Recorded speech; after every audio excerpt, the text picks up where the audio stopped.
For years after witnessing the horrors of a brutal regime in the fictional nation of Turkestan, an unnamed American billionaire, an inventor who made his fortune from neodymium magnets, becomes disillusioned with government's inability to confront corrupt world leaders. After seeing firsthand how those in power abuse and neglect the people they're supposed to protect, he decides that his vast wealth isn't enough to change the world. He realizes that taking direct action, outside the reach of the law, is the only way to truly make a difference. To do this, he fakes his own death, cuts all ties to his former life, and assumes the alias, One, played by Ryan Reynolds. His goal is to form a vigilante team to take down the worst criminals, dictators, and terrorists that governments refuse to touch. This team will operate in complete secrecy and outside the bounds of the law. He uses his magnetic invention as a high-tech weapon, adding a futuristic edge to his vigilante efforts. One recruits a group of highly skilled individuals, each of whom has a dark past and agrees to fake their deaths and become ghosts, effectively erasing their identities. They are all experts in different fields, but they must leave their former lives behind completely. The team includes 2. A highly trained spy who excels at infiltration and combat. 3. A ruthless hitman who worked for the Colombian drug cartels before being recruited. 4. A parkour expert and thief with incredible agility, who is skilled in getting in and out of difficult places. 5. A skilled doctor who provides medical support to the team. 6. The team's getaway driver, whose talent behind the wheel is unmatched. Their base of operations is an abandoned plane wreck in the California desert, where one stores all the ghosts' past records, a reminder of the lives they've left behind. From this isolated location, the team plans its missions and trains together, relying on one's leadership and strict ground rules. The first mission takes the ghosts to Florence, Italy, where they target a corrupt lawyer who works for the brutal Turkestan dictator, Rovak Alimov, and his 4 top generals. The lawyer has been covering up war crimes and atrocities committed by Rovak's regime, including bombings and chemical weapons attacks on civilians.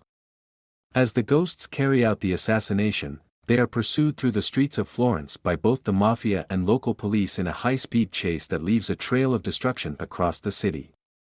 The ghosts work together to outmaneuver their enemies, but tragedy strikes when 6, the driver, is killed just as they escape. His death is a painful reminder of the dangers they face, but One presses the team forward, insisting that they stay focused on their larger mission. To replace 6, One recruits Blaine, a former Delta Force sniper who becomes 7, Corey Hawkins. Blaine has his own traumatic past. He failed to report a suspicious van during a mission in Afghanistan, leading to the death of his entire squad in a terrorist bombing. Racked with guilt, Blaine sees joining the ghosts as his opportunity to make up for the lives he failed to save. Like the others, he fakes his own death and becomes a ghost, cutting all ties to his old life. The ghost's ultimate goal is to overthrow Rovak Alimov, the dictator of Turkestan, and install his imprisoned brother, Murat, as the country's new leader. Rovak's regime has caused unimaginable suffering to the people of Turkestan, displacing millions of refugees and bombarding his own population with chemical weapons.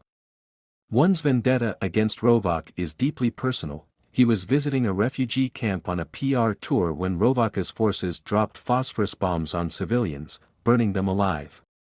One narrowly survived the attack, but the horrific experience motivated him to bring down Rovak's regime at any cost.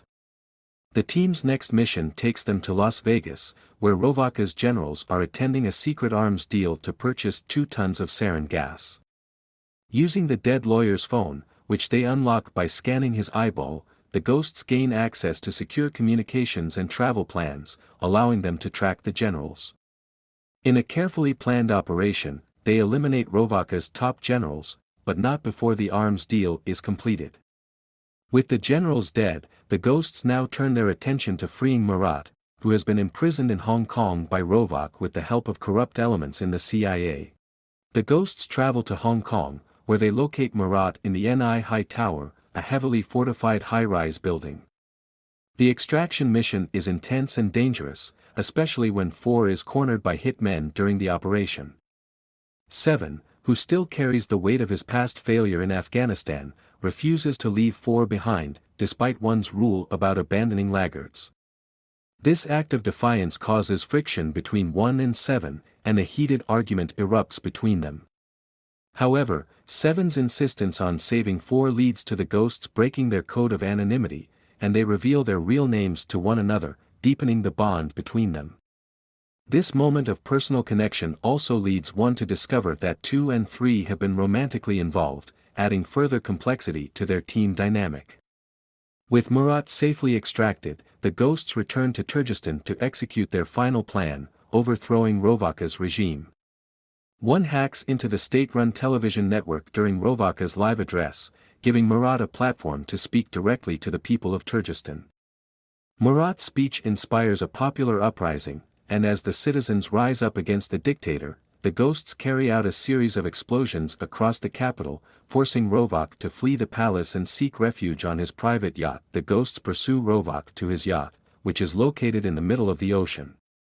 In the final showdown, one uses a magnetic pulse to disable the guards and lock down the yacht, leaving Rovak with no escape. As Rovak attempts to flee by helicopter, the ghosts take control of the aircraft and deliver the dictator to the Turkestan border, where he is left to face justice at the hands of the refugees he once oppressed. In a fitting end, the ghosts watch as Rovak is fed to the very people whose lives he destroyed. With Rovaka's regime toppled and Murat installed as the new president of Turkestan, the ghosts part ways, their mission complete, for now. In a quieter, reflective moment, one travels to New York City, where he secretly visits his estranged son. Despite having dedicated his life to fighting evil around the world, one still yearns for a connection with the family he left behind.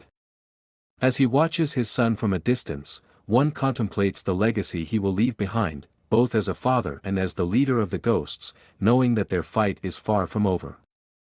The movie ends with the ghosts disbanding until their next mission, but with their identities now known to each other, their bond is stronger than ever, and they stand ready to continue their fight against the world's worst villains.